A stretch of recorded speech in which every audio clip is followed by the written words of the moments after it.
There is a silent anguish that you may know very well. It is the agony of feeling such a deep connection with someone that it defies logic, and yet being haunted by doubt. It is the question that echoes in the early hours of the morning. Is this real, or is it just in my head? This questioning throws us into a sea of anxiety, in a desperate search for external sign, for any crumb of validation that can confirm that the intensity of what we feel is not an illusion. And that is why we need, first of all, to approach the title of this meeting great responsibility. In the profound language of Carl Jung's psychology, the idea of a soul belonging to another has absolutely nothing to do with possession, control, or the fantasies of our ego. It is an infinitely broader and, at times, more frightening concept. We speak of an alchemical bond, a kind of unconscious contract signed by two souls long before consciousness becomes aware of it, with a single, sacred purpose: to relentlessly catalyze each other's growth. Jung himself gave us the perfect metaphor for this. He said, "The meeting of two personalities is like the contact of two chemical substances. If any reaction occurs, both undergo a transformation." The question that a deep connection poses to us, therefore, is not, "Is this person mine?" The real question, the only one that matters to the soul, is what inevitable and necessary transformation has this connection initiated in me and in us. I want you to understand that the 8 signs we are going to explore today are not a checklist to feed an obsession or to validate a romantic fantasy. They are a map, a guide to help you decode the mysterious language of your own unconscious, revealing whether you are facing a bond that holds the potential for your individuation, the sacred process of becoming who you truly came to be. This is not a video about finding your other half. It's about how encountering another can force you to find yourself completely.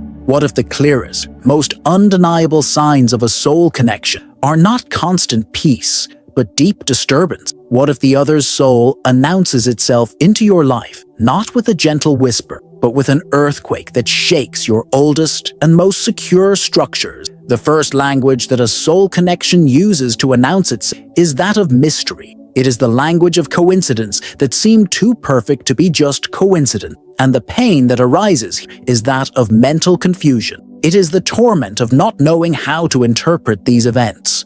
Was it a true sign from the universe, or just my needy mind, looking for meaning where there is none? This uncertainty can lead us to paralysis, afraid of taking a false step, or worse, to making important decisions based on a fantasy that we ourselves created. The first sign, therefore, is synchronicity. And for Carl Jung, synchronicity has nothing to do with luck or chance. It is a causal connection principle. It is a powerful moment when your inner psychic state, a question, a feeling, or an intuition manifests itself in a mirrored way, in an event in the external world, without one having caused the other. And along with synchronicity, almost always comes the second sign, the numinous feeling. Numinous is that aura of fascination, mystery, and an almost sacred reverence that the other person evokes in you. It is not just attraction. It is the feeling that, in their presence, you are touching something very ancient and significant within your own soul. And here is the most important revelation, and the one that demands the greatest responsibility. The synchronicities involving this person are not an approval from the universe for you to be together. They are not a green light from destiny. They are a signal of attention that your own self, your deepest self, is sending you. The universe is not saying,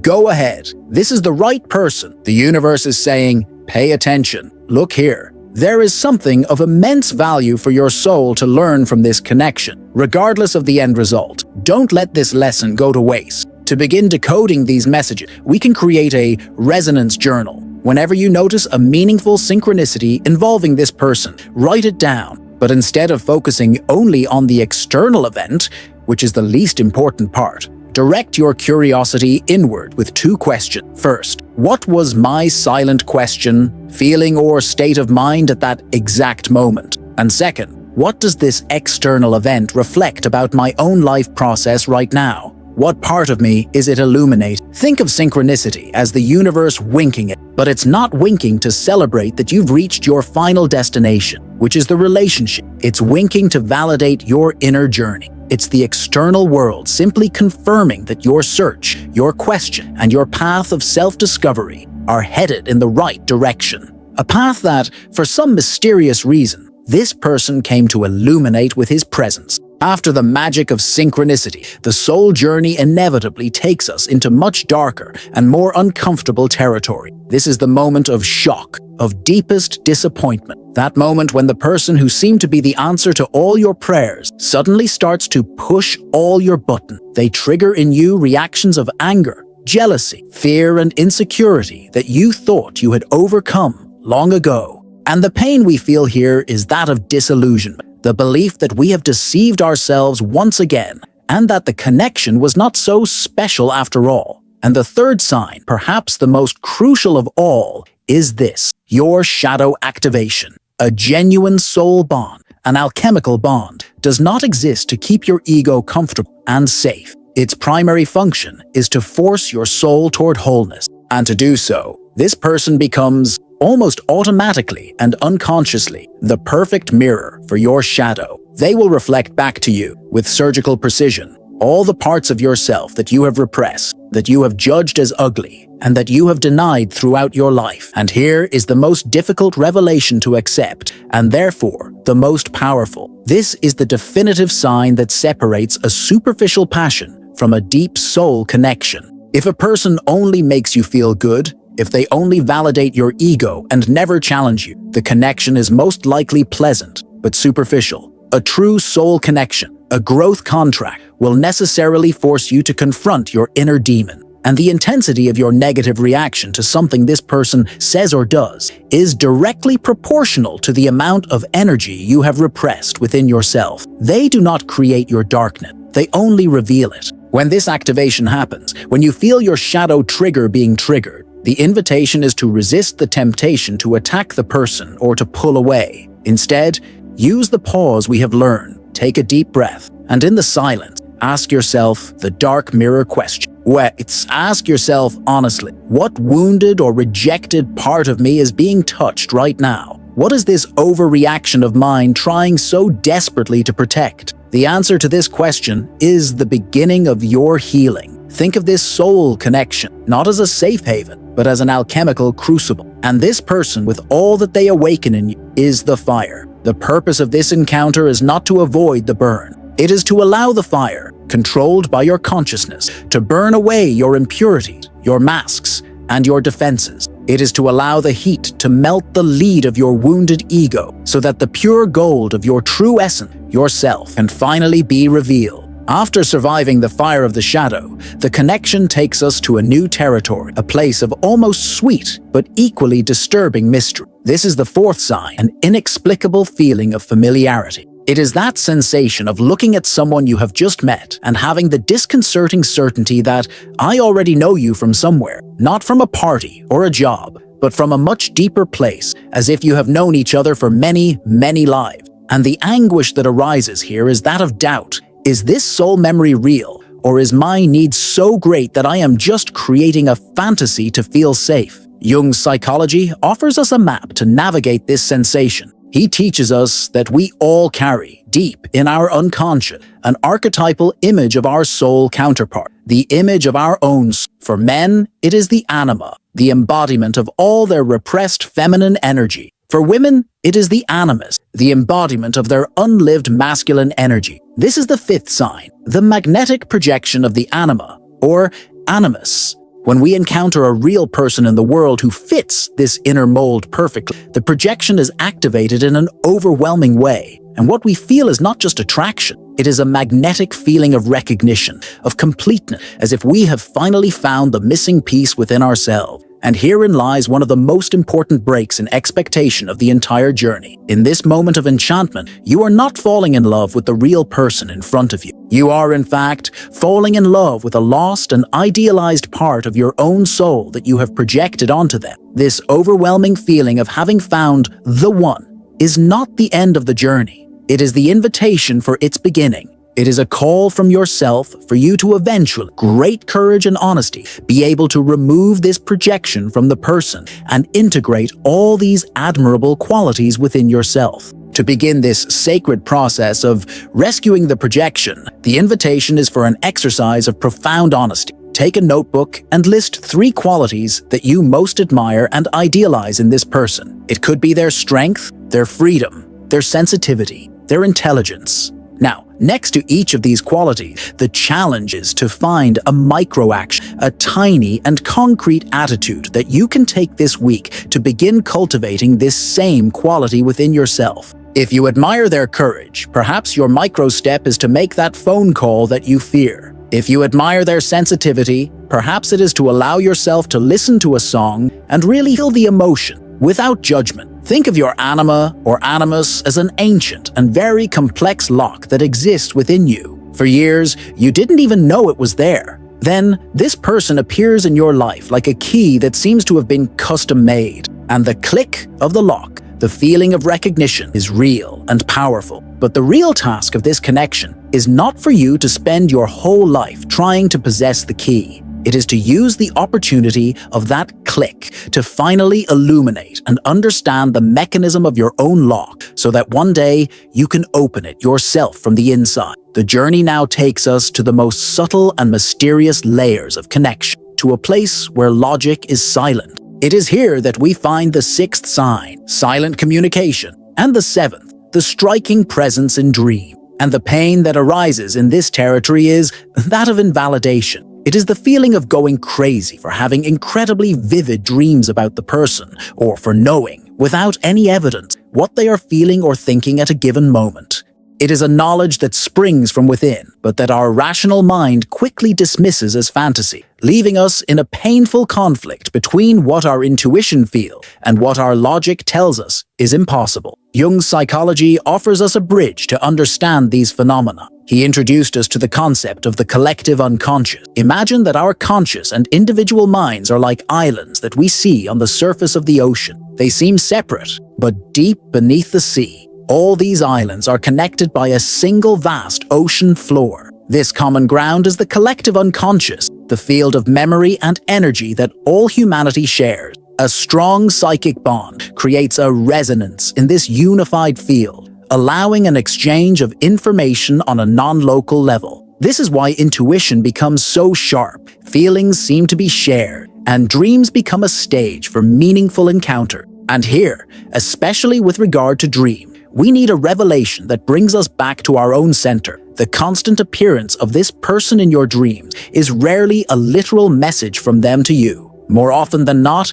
it is a message from your own unconscious to you, which is using the image of this person as a powerful symbol to get your attention. They become an actress in the theater of your psyche, perhaps to represent your anima or animus, your golden shadow, or a part of you that urgently needs to be looked at and integrated. To learn how to read these dream messages, we can use a symbolic dream journal. When you wake up from a dream about this person, resist the temptation to interpret the story literally. Instead, take out your journal and investigate with these 3 questions. First, what was the dominant emotion I felt during the dream? Fear, joy, anguish. Second, if this person were not myself, what part of me might they be representing? My courageous side, my wounded inner child, my inner sage. And third, what is this dream inviting me to do, feel, or acknowledge in my waking life? What is it asking me to do, feel, or acknowledge? Think of 2 souls in deep resonance as 2 tuning forks, perfectly tuned to the same frequency. If you place them on opposite sides of a room and strike one of them, making it vibrate, the other will begin to vibrate with it, making the same sound, even though nothing physical has traveled between them. The communication is not through the air, but through an invisible resonance in the field that connects them. This is how souls communicate when a true bond is activated. It is communication through pure vibration. Finally, we come to the 8th and most definitive of all the signs, and it comes with a very particular anguish, the fear of losing yourself. It is the feeling that you are changing so much because of the influence of this other person that you no longer recognize yourself. It is the dread that this transformation means, in some way, the annihilation of your identity, of yourself as you knew it. And this fear, although frightening, is the harbinger of the truest sign of all, The eighth sign, the undeniable sign that a soul tie has been activated, is the inevitable transformation. The connection acts as a chemical catalyst that accelerates your development in a way that would perhaps take decades to happen on its own. It forces you to confront your deep-seated limitation, to develop your dormant potential, and to align yourself once and for all with your true life purpose, even if it means abandoning old dreams and identity. And herein lies the liberating revelation that serves as the ultimate compass of safety. A real soul connection does not take you away from yourself. It violently pushes you back to your own center. It often breaks you, but it is to remake you stronger, more authentic, and more aligned. If a connection, no matter how intense, diminishes, weakens you, isolates you, or diverts you from your path of growth, pay close attention. This is not a soul tie, it is a trauma tie. And your task is to free yourself, not to delve deeper. To know the difference, the invitation is to a final self-assessment, a question that you must ask yourself with total and ruthless honesty. Putting aside passion, neediness, and fear of loneliness, ask yourself, is the person I am becoming through the challenges of this connection someone I admire more? Am I becoming braver, more honest with myself, more me? Or am I becoming a smaller, more anxious, and more dependent version of? Your honest answer to this question is the only verdict that matters. The soul, like a lobster, can only grow when it leaves a shell that has become too small and restricted. A deep soul connection is the necessary stress stimulus that makes your old shell, your old defenses, and your old identity simply unbearable. It forces you to go through the vulnerable and frightening process of leaving that shell so that a new, bigger, stronger one can be created. The other person is not your new shell. They are merely the catalyst for your inevitable and necessary expansion. We have journeyed today through 8 mysterious signs, and what we have discovered is that each of them was, in fact, a mirror. Synchronicity was the mirror of your purpose calling. The shadow was the mirror of your need for healing and integration. The anima and animus were the mirror of your search for wholeness. And transformation was the final mirror, reflecting the process of individuation in full swing. And so we return to the provocative title of this gathering. The only true possession that a real soul tie offers is the return of your own soul to itself, through the mirror of the other, of the joys, and most importantly, of the challenges. You are forced to find yourself, to redeem yourself, and to belong to yourself in a way that was never possible before. Always remember, connection is not the final destination, it is the vehicle. The goal of the journey was never to have the other person. The purpose of the contract between your souls has always been the transformation that only this specific configuration of energy could bring about in you and in each other. Perhaps the ultimate, truest sign of all, that someone's soul resonates deeply with yours is this: their presence in your life, whether for a brief moment or for a lifetime, inspires you to finally take possession of your own soul. The search for the other has ultimately led you to the most important encounter of all, the encounter with yourself. And that, after all, was the only union that truly mattered.